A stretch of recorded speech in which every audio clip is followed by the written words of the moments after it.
রাতে বিছানায় শুয়ে আছেন, শরীর ক্লান্ত কিন্তু মাথা যেন কিছুতেই থামতে চাইছে না। ৫ বছর আগের একটা ভুল, আগামীকালের একটা চিন্তা, কারো একটা কথা, সব কিছু একসঙ্গে মাথায় ঘুরছে। ঘুম আসছে না, মন শান্ত হচ্ছে না। আপনারও কি এরকম হয়? তাহলে আজকের ভিডিওটা আপনার জন্যে। কারণ আজ আমি এমন ৫টা সহজ কিন্তু কার্যকর উপায় বলবো, যা অতিরিক্ত চিন্তার এই অদৃশ্য কারাগার থেকে ধীরে ধীরে আপনাকে মুক্ত হতে সাহায্য করবে। আমরা অনেকেই ভাবি বেশি চিন্তা মানেই আমরা খুব দায়িত্বশীল মানুষ। কিন্তু বাস্তবতা হলো, চিন্তা তখনই সমস্যা হয়ে দাঁড়ায় যখন সেটা আমাদের কোনো সমাধান দেয় না, বরং একই জায়গায় আটকে রাখে। আমাদের মস্তিষ্কের কাজই হলো সম্ভাব্য বিপদ খুঁজে বের করা। কিন্তু যখন সেই কাজ নিয়ন্ত্রণের বাইরে চলে যায়, তখন শুরু হয়ে যায় ওভার থিঙ্কিং। চলুন এবার জেনে নেওয়া যাক সেই ৫টা ধাপ, যেগুলো আপনার মনকে ধীরে ধীরে শান্ত করতে সাহায্য করবে। ১. চিন্তাগুলো লিখে ফেলুন।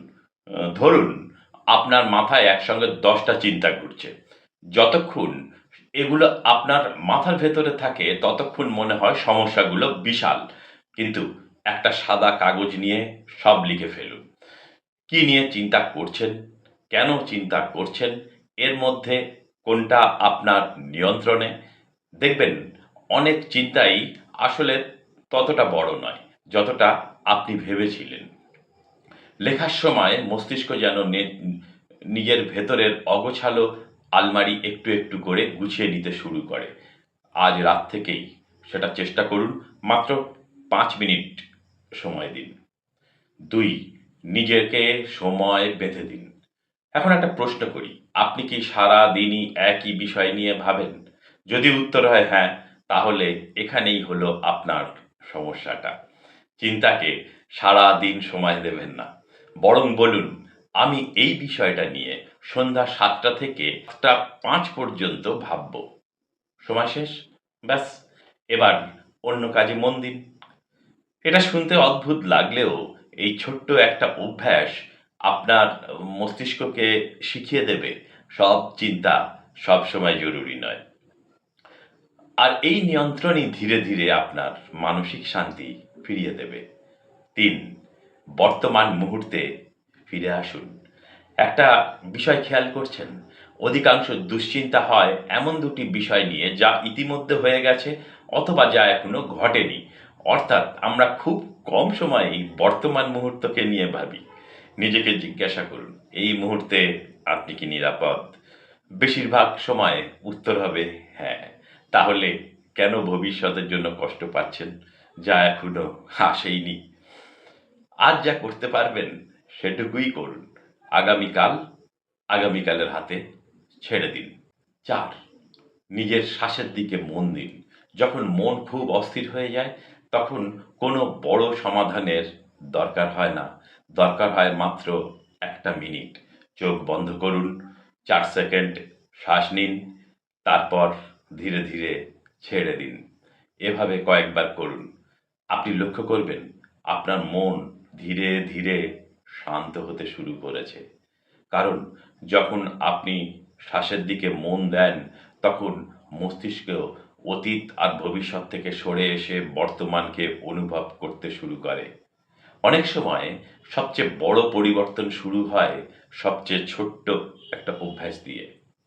৫. সবকিছু আপনার নিয়ন্ত্রণে নয়। এটাই সম্ভবত সবচেয়ে কঠিন কিন্তু সবচেয়ে গুরুত্বপূর্ণ শিক্ষা। আমরা এমন অনেক কিছু নিয়ন্ত্রণ করতে চাই যা আমাদের হাতে নেই।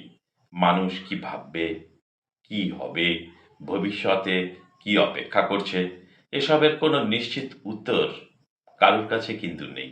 যেটা আপনার হাতে আছে সেটা হলো, আজ আপনি কি সিদ্ধান্ত নেবেন, কিভাবে প্রতিক্রিয়া জানাবেন, কিভাবে নিজের যত্ন নেবেন।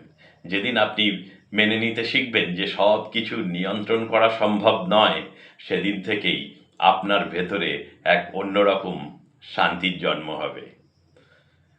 মনে রাখবেন, অতিরিক্ত চিন্তা কোনো সমস্যার সমাধান করে না কিন্তু, বরং আপনার শক্তি, আত্মবিশ্বাস আর আনন্দকে ধীরে ধীরে কমিয়ে দেয়। আজ থেকে ছোট ছোট পরিবর্তনগুলো শুরু করুন। চিন্তা লিখে ফেলুন, নিজেকে সময় বেঁধে দিন, বর্তমানে বাঁচুন, শ্বাসের দিকে মন দিন, আর সব কিছু নিয়ন্ত্রণ করার চেষ্টা ছেড়ে দিন। মানসিক শান্তি একদিনে কিন্তু আসে না, কিন্তু প্রতিদিনের ছোট্ট অভ্যাসই একদিন অনেক বড় পরিবর্তন এনে দেয়। তো ভিডিওটা যদি আপনার ভালো লেগে থাকে তাহলে অবশ্যই একটা লাইক করবেন আর কমেন্টে লিখে জানান এই 5টি ধাপের মধ্যে কোনটি আপনি আজ থেকেই শুরু করতে চলেছেন। আর এমন আরও ভালো ভালো মন ভালো করা, জীবন বদলে দেওয়া ভিডিও পেতে আমাকে ফলো সাবস্ক্রাইব করে পাশে থাকুন। মনে রাখবেন, শান্তি কোথাও বাইরে নেই, শান্তি আপনার নিজের মনের ভেতরেই লুকিয়ে আছে। ভালো থাকবেন, সুস্থ থাকবেন।